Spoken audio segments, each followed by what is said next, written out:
In the Cold War, it was routine. Russian planes buzzing the airspace of NATO members in Western Europe.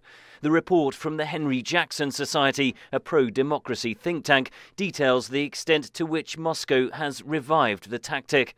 Britain scrambled jets to intercept Russian aircraft on 21 days between 2014 and 2016.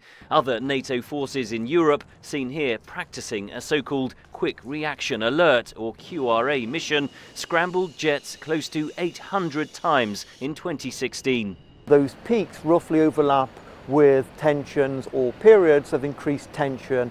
Images like this play well back home. Russia is able to portray itself theoretically as being strong and NATO members and NATO as a whole as being weak, and this works very well domestically for President Putin.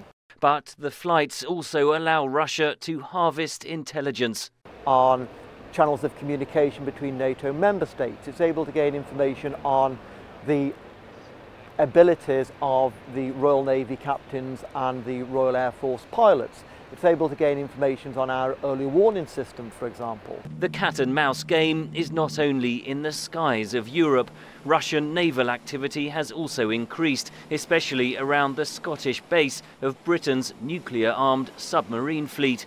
If Russian submarines were able to, in a sense, record the unique acoustic signature of those submarines, then that would have a very, very detrimental effect on the UK's ability to defend itself. In turn, Russia accuses NATO of buzzing its airspace. This video, taken last month, appears to show a NATO Typhoon jet shadowing a plane carrying Moscow's defense minister.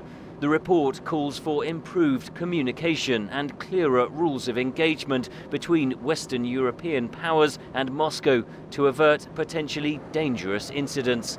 Henry Ridgwell for VOA News, London.